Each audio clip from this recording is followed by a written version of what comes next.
Hello friends, नमस्कार विद्यार्थी मित्रांनो. मी शरद कौर पुन्हा आजच्या व्हर्च्युअल क्लासमध्ये तुमचं सर्वांचं स्वागत. आपण कंटिन्यू करणार आहोत विज्ञान भाग 1 मधील तिसरं प्रकरण. त्या प्रकरणाचा आधीच्या व्हिडिओमध्ये आपण रासायनिक अभिक्रिया कशी लिहिली जाते, रासायनिक समीकरण कसं संतुलित केलं जातं, शाब्दिक समीकरण कशाला म्हणतात, रासायनिक समीकरण कशाला म्हटलं जातं, संतुलित समीकरण लिहिताना कुठल्या स्टेप्स आहेत, या सगळ्यांचा आपण सविस्तरपणे अभ्यास केलेला आहे. आज त्याच प्रकरणाचा पुढचा टॉपिक आपण बघणार आहोत. त्या प्रकरणाचा पुढचा टॉपिक आहे म्हणजे रासायनिक अभिक्रियांचे प्रकार. लक्षात ठेवा, पुढचा टॉपिक रासायनिक अभिक्रियांचे प्रकार. रासायनिक अभिक्रियांचे प्रकार.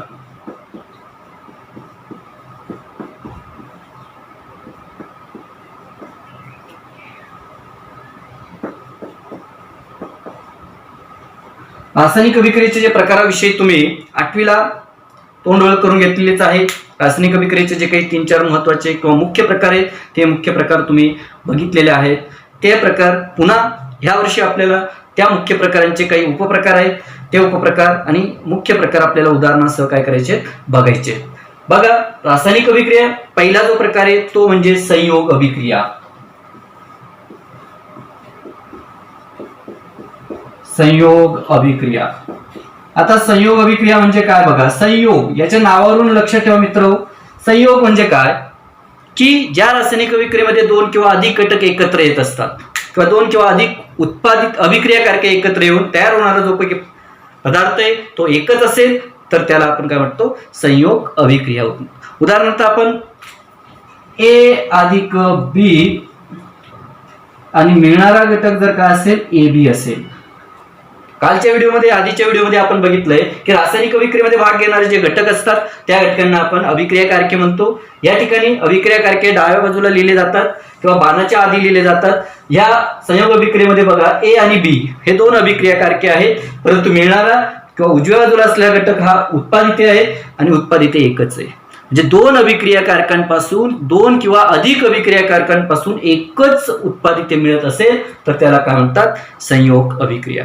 साधे उदाहरण आहे, तुम्हाला इंद्रधनुष्याबद्दल सर्वांना माहिती आहे. इंद्रधनुष्य हे 7 सप्तरंगांचं काय असतं, संयोग असतो. मग त्याच्यामध्ये 7 रंग एकत्र येतात म्हणजे 7 रंग हा काय झाला, अभिक्रियाकारके झाले आणि इंद्रधनुष्य हे काय झालं, उत्पादित झालं. किंवा आपण जे स्लॅबमध्ये घर बांधताना किंवा स्लॅब टाकतो ज्यावेळेस तिथं कॅल्शियम किंवा आपण ते कॉन्क्रीट जे म्हणतो त्याच्यामध्ये काय असतं, वाळू असेल, सिमेंट असेल, पाणी असेल, त्याच्यानंतर रेती असेल, खडी असेल, हे सगळे घटक एकत्र करून जे कॉन्क्रीट मिळतं, कॅल्शियम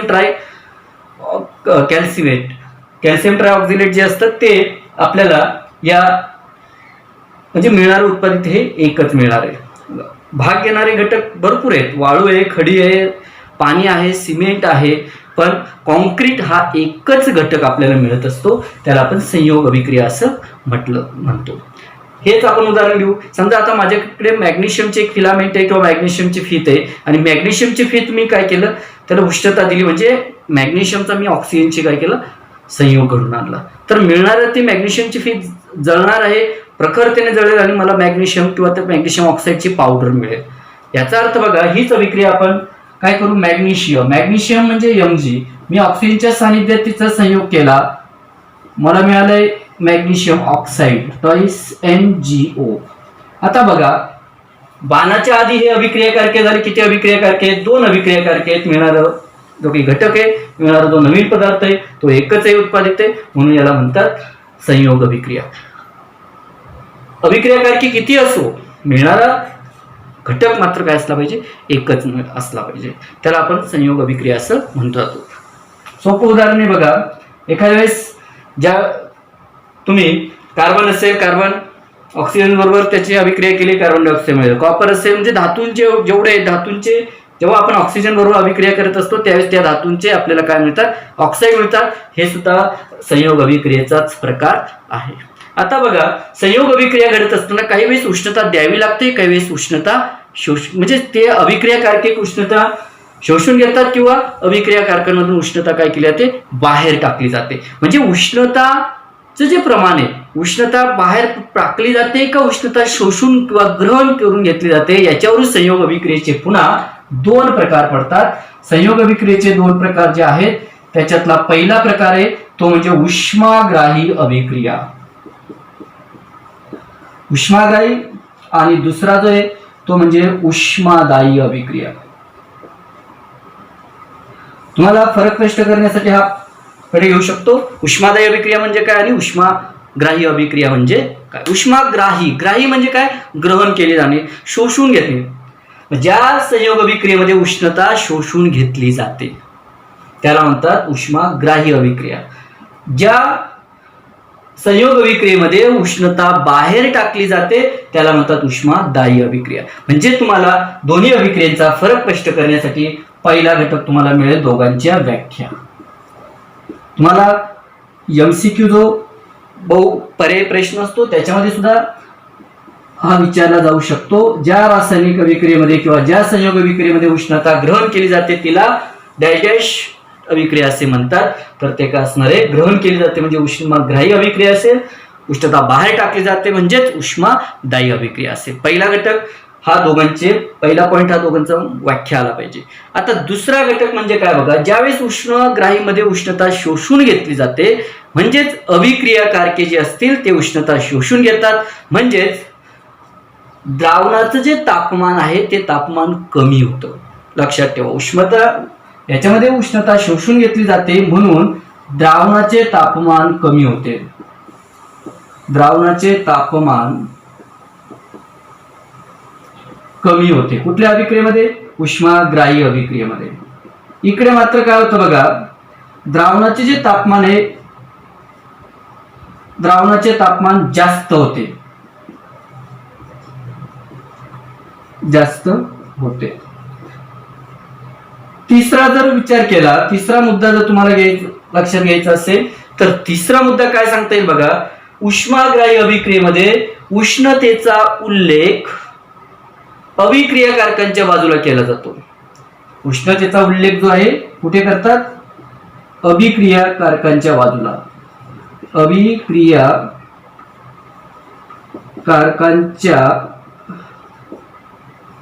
बाजूला करतात म्हणजेच डाव्या बाजूला थोडक्यात. इकडे मात्र उष्णतेचा उल्लेख, उष्मादायीमध्ये उष्णतेचा उल्लेख हा कुठे केला जातो, उष्णतेचा उल्लेख उत्पादितांच्या बाजूला केला जातो.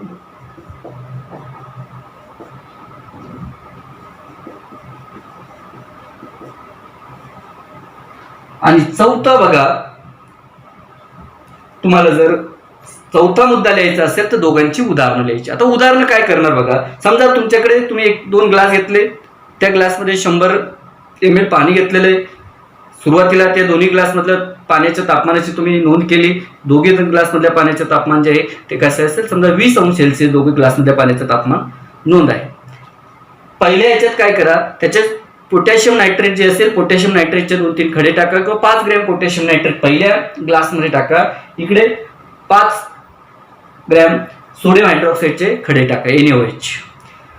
तुमच्याकडे ढवळणे असेल, ढवळणीने व्यवस्थित तुम्ही ढवळून घ्या आणि ते मिश्रण किंवा ते द्रावण ढवळल्यानंतर पुन्हा तापमानाची नोंद करा.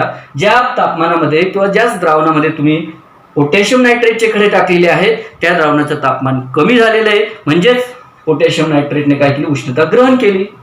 ज्या द्रावणामध्ये तुम्ही सोडियम हायड्रॉक्साईड टाकलेलं आहे त्याला कॉस्टिक सोडा म्हटलं जातं. त्या सोडियम हायड्रॉक्साईड किंवा त्या कॉस्टिक सोड्यामुळे दुसऱ्या द्रावणाचं तापमान काय झालेलं आहे, वाढ झालेली आहे म्हणजे त्या कॉस्टिक सोड्यामधून उष्णता काय केली, बाहेर पडली. म्हणून तुम्ही जर एक चौथा मुद्दा तुम्ही दोघांचे उदाहरण लिहू शकता. आता बघा इथं चौथा मुद्दा उदाहरणामध्ये बघा काय करू आपण, पोटॅशियम नायट्रेट KNO3 म्हणतात त्याला, पाणी बरोबर त्याची अभिक्रिया केली. इकडं मात्र तुम्हाला उष्णता ग्रहण केली जाणार आहे म्हणून इथं उष्णतेचा उल्लेख करा आणि इकडे तुम्हाला फक्त पोटॅशियम नायट्रेटचं द्रावण मिळेल. पण ह्या द्रावणाचं तापमान आणि आधीच्या द्रावणाचं जे काही तापमान असेल त्या दोघं तापमानांमध्ये घट झालेली दिसेल. इकडे जर तुम्ही तोच पॉइंट घेतला, पोटॅशियम नायट्रेट ऐवजी तुम्ही NaOH म्हणजे सोडियम हायड्रॉक्साईड अधिक पाणी H2O आणि तुम्हाला NaOH चे ॲक्वेस द्रावण किंवा द्रावण मिळेल आणि त्या द्रावणाची उष्णता मात्र किंवा तापमान तुम्हाला जास्त मिळणार आहे. म्हणून जर तुम्ही दोघं उदाहरणामध्ये लक्ष दिलं तर तुमच्या लक्षात येईल, व्यवस्थित बघितलं तर लक्षात येईल की उष्माग्राही अभिक्रियेमध्ये उष्णतेचा उल्लेख आपण अभिक्रियाकारकांच्या बाजूला केलाय, उष्मादायी अभिक्रियेमध्ये उष्णतेचा उल्लेख आपण उत्पादितांच्या बाजूला केलेला आहे. याच्यानंतर आपण दुसऱ्या रासायनिक अभिक्रियेचा प्रकार बघणार आहोत आणि तो दुसरा अभिक्रियेचा रासायनिक अभिक्रियेचा प्रकार म्हणजे अपघटन अभिक्रिया. अपघटन अभिक्रिया. अपघटन अभिक्रिया म्हणजे काय? विघटन. थोडक्यात एकच जर उत्पादित असेल एकच अभिक्रिया कारक असेल तर त्यापासून दोन किंवा अधिक उत्पादित मिळणं त्याला म्हणतात अपघटन अभिक्रिया. आता हेच आपण शब्दांच्या रूपात बघू. आपल्याकडे एबी हे एकच अभिक्रियाकारक आहे, त्याला आपण आणि मिळणारा जो उत्पादित आहे ते दोन आहेत. बघा पुन्हा डाव्या बाजूला अभिक्रियाकारके असतात, उजव्या बाजूला उत्पादित असतात. परंतु अपघटन होण्यासाठी आपल्याला काही वेळेस बाह्य घटकांचा वापर करावा लागतो. मग कुठली अभिक्रिया अपघटन अभिक्रिया घडून येण्यासाठी तुम्ही कोणत्या बाह्य घटकाचा वापर करता त्याच्यावरून अपघटन अभिक्रियेचे पुन्हा 2-3 प्रकार आहेत. पुन्हा लक्ष द्या, अपघटन म्हणजे काय? एकाच अभिक्रियाकारकापासून दोन किंवा अधिक उत्पादिते मिळणं याला म्हणतात अपघटन अभिक्रिया. अपघटन अभिक्रिया ही बाह्य घटकावर अवलंबून असते, कारण त्या अभिक्रियाकारकाचं विघटन किंवा अपघटन घडून येण्यासाठी कोणता बाह्य घटक आपण वापरतो त्याच्यावरून अपघटन अभिक्रियेचे प्रकार आहेत. त्याच्यातला आपण पहिला प्रकार जो बघितला तो म्हणजे औष्णिक अपघटन. औष्णिक अपघटन. आता बघा, औष्णिक अपघटन याचा अर्थ बघा, औष्णिक अपघटन म्हणजे काय की ही अपघटन अभिक्रिया घडून येण्यासाठी तुम्हाला उष्णतेची गरज असेल. आपण याचं उदाहरण कालच्या व्हिडिओमध्ये बघितलंय. समजा साखरेचे रेणू आहेत, साखरेचे रेणू C12H22O11 हा साखरेचा रेणू असतो किंवा साखर, याला आपण उष्णता दिली आणि उष्णता दिल्यानंतर आपल्याला मिळणारे जे काही उत्पादित आहेत ते म्हणजे कार्बन आणि पाणी, H2O. कार्बन आणि पाणी 11 हायड्रोजन आहेत, 11 ऑक्सिजन आणि 22 हायड्रोजन. आता इथं बघा, अभिक्रियाकारके साखर हे एकच अभिक्रियाकारके, पण उष्णता दिल्यामुळे त्या अभिक्रियाकारकापासून दोन उत्पादिते मिळाली. अपघटन अभिक्रिया आहे, पण ही अपघटन अभिक्रिया उष्णतेच्या सानिध्यात घडून येते, म्हणून त्याला म्हणतात औष्णिक अपघटन. कॅल्शियम कार्बोनेटचं सुद्धा त्याच पद्धतीने तुम्हाला कॅल्शियम ऑक्साईड आणि कार्बन डायऑक्साईड तिथं मिळू शकतो. दुसरं जे अपघटन अभिक्रियेचा प्रकार आहे तो म्हणजे प्रकाशीय अपघटन अभिक्रिया. प्रकाशीय अपघटन. आता प्रकाशीय अपघटन म्हणजे काय बघा, प्रकाशीय अपघटन म्हणजे काय? जी अपघटन अभिक्रिया सूर्यप्रकाशाच्या सानिध्यात घडून येते. सूर्यप्रकाशाच्या सानिध्यात म्हणजे नेमकं काय असतं बघा. समजा माझ्याकडे सिल्वर ब्रोमाइड किंवा सिल्वर क्लोराईडची जी पावडर असते, ही पावडर जास्त करून जी ब्लॅक अँड व्हाईट फोटोग्राफी असते त्या फोटोग्राफीमध्ये ही पावडर काय केलं ते वापरली जाते. ह्या पावडरची जी बुकटी असेल ती बुकटी एखाद्या फिल्म फोटोग्राफी मधल्या कॉफी जी असते त्याच्यावर ती पावडर अशी धुरळली जाते आणि ती कॉफी सूर्यप्रकाशाच्या सानिध्यात जर ठेवली तर त्याच्यामधला असलेला जो काही गॅस आहे, क्लोरीन असेल, सिल्वर क्लोराईड असेल तर त्याच्यामधलं क्लोरीन गॅस आहे, सिल्वर ब्रोमाइड असेल तर त्याच्यामधलं जे ब्रोमिन आहे ते ब्रोमिन काय होतं बाहेर पडतं आणि उरलेली जी सिल्वर आहे त्या सिल्वरमुळे ती कॉफी जी असेल ती काय असते, ते जे काही प्रत असेल छायांकित जी प्रत असेल ती काय असते ब्लॅक अँड व्हाईट होत असते. म्हणून आता बघा, सिल्वर ब्रोमाइड असेल, सिल्वर ब्रोमाइड किंवा सिल्वर क्लोराईड, सिल्वर क्लोराईडचं AgCl2 ही एकच अभिक्रियाकारके, पण ह्या अभिक्रियाकारके आपण कशाच्या सानिध्यात? सूर्यप्रकाशाच्या सानिध्यात जर ही अभिक्रिया केली तर आपल्याला काय मिळणार आहे? सिल्वर आणि क्लोरीन गॅस काय होणार आहे? मुक्त होणार आहे. बघा, अभिक्रियाकारक एकच आहे, उत्पादित तुम्हाला दोन मिळत आहेत, पण कोणाच्या सानिध्यात घडते अभिक्रिया? सूर्यप्रकाशाच्या सानिध्यात घडते, म्हणून ही प्रकाशीय अपघटन आहे. तिसरी जी अभिक्रियेचा प्रकार आहे तो म्हणजे विद्युत अपघटन. विद्युत अपघटन नावावरून लक्षात ठेवा मित्र, विद्युत अपघटन म्हणजे काय? ही अभिक्रिया घडून येण्यासाठी तुम्हाला विद्युत धारेची गरज आहे. औष्णिक म्हणजे उष्णतेची गरज आहे, प्रकाशीय म्हणजे सूर्यप्रकाशाची गरज आहे, विद्युत अपघटन म्हणजे विद्युत धारेची गरज आहे. सोडियम क्लोराईड म्हणजेच आपण मीठ म्हणतो, मिठाचं द्रावण केलं, ते द्रावण तुम्ही एखाद्या विद्युत अपघटनाचं पात्र असतं, त्या पात्रामध्ये ते द्रावण तुम्ही टाकलं आणि त्याला जर विद्युतधारा प्रवाहित केली तर तुम्हाला तिथं लक्षात येईल की एका बाजूला सोडियमचे जर बुडबुडे असतील आणि दुसऱ्या बाजूवर काय असणार आहे, क्लोरीन वायू जमा होणार आहे. याचा अर्थ काय, सोडियम क्लोराईडचं विघटन झालं आणि विघटन होऊन तुम्हाला सोडियम आणि क्लोरीन हे दोन सेपरेट काय मिळाले, घटक मिळाले. परंतु कसे मिळाले, विद्युत धारेच्या साह्याने मिळाले, म्हणून ते काय असेल, विद्युत अपघटन अभिक्रिया असणार आहे. म्हणजे विद्युत अपघटन अभिक्रियेचे तुम्हाला 3 प्रकार मिळणार आहेत, औष्णिक अपघटन, प्रकाशीय अपघटन आणि विद्युत अपघटन. तिसरा मूळ जो प्रकार आहे रासायनिक अभिक्रियेचा तो म्हणजे विस्थापन अभिक्रिया. विस्थापन अभिक्रिया. आता विस्थापन अभिक्रिया म्हणजे काय, विस्थापन म्हणजे विस्थापित करणं, म्हणजे एकाला दुसऱ्याच्या जागेवर काय करणं, बसवणं. आपण बघितलं बळी तो कानपिळी, जो मजबूत असतो, जो स्ट्रॉंग असतो, तो दुसऱ्याला काय करतो, जो दुबळा असेल त्या दुबळ्यावर नेहमी काय करतो, सत्ता गाजवत असतो.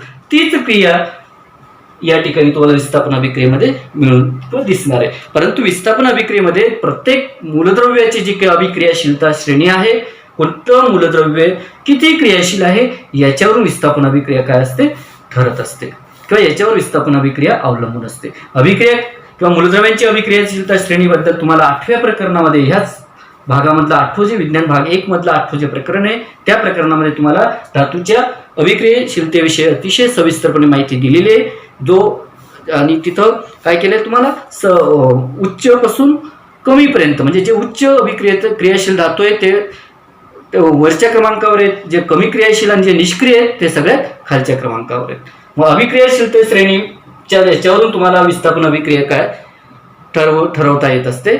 विस्थापन अभिक्रियेमध्ये काय असतं, संयुगातल्या जो कमी क्रियाशील धातू असेल त्या कमी क्रियाशील धातूला जास्त क्रियाशील असलेलं मूलद्रव्य काय करत असतं, विस्थापित करत असतं. त्याला विस्थापन अभिक्रिया असं म्हटलं जातं. उदाहरणार्थ बघा, कॉपर सल्फेटचं द्रावण आहे आणि या कॉपर सल्फेटच्या द्रावणामध्ये तुम्ही लोखंडाचा खिळा जो असेल तो खिळा तुम्ही काय केला, प्लेस केला, ठेवला, तर इथं तुम्हाला काय होईल, आता इथं बघा संयुग कुठलंही कॉपर सल्फेटचं द्रावण आहे. ह्या कॉपर सल्फेटच्या द्रावणामधला कॉपर आणि इकडे स्वतंत्र असलेलं फेरस किंवा लोखंड, या दोघांची जर अभिक्रियाशीलता श्रेणी बघितली तर लोखंड हे जास्त क्रियाशील आहे, म्हणून हे लोखंड या संयुगातल्या कॉपरला काय करतं, विस्थापित करतो आणि त्याची जागा घेतं. म्हणजेच तुम्हाला काय मिळेल, फेरस सल्फेट आणि उरणार काय आहे, राहणार काय, कॉपर.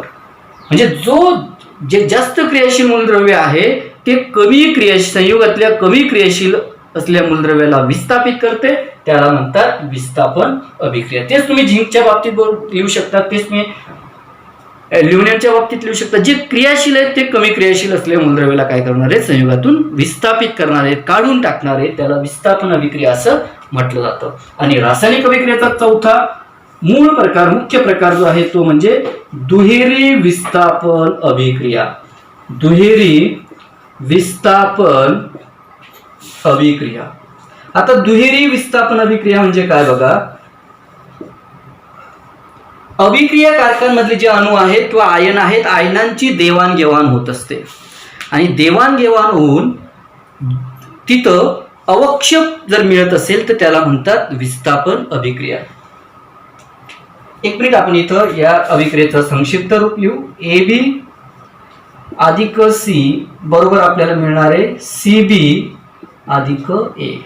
याचा अर्थ काय की C हे मूलद्रव्य जास्त क्रियाशील आहे आणि AB हे संयुग आहे, ह्या संयुगामधले A मूलद्रव्य कमी क्रियाशील आहे, म्हणून या A मूलद्रव्याला ते काय करतंय, विस्थापित करतं आणि त्याच्या जागेवर ते C मूलद्रव्य येतं.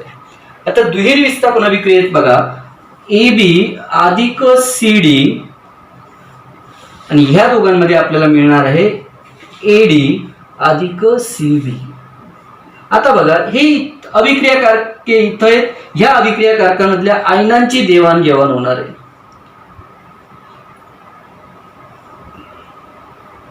म्हणजे ज्या अभिक्रिया कारकांमधले जे शेवटचे मूलके आहेत रॅडिकल जे म्हणतो आपण ते एकत्र येतात आणि आतले एकत्र येत असतात. म्हणजे ज्या अभिक्रियेमध्ये अभिक्रियाकारकांमधल्या आयनांची देवाणघेवाण होऊन अवक्षेप तयार होतो. अवक्षेप म्हणजे असा एक पदार्थ असतो की जो पाण्यामध्ये अविद्राव्य असतो, पाण्यामध्ये विरघळत नाही. बघा, समजा सिल्वर नायट्रेट AgNO3, सिल्वर नायट्रेटचं द्रावण ते तुम्ही सोडियम क्लोराईड NaCl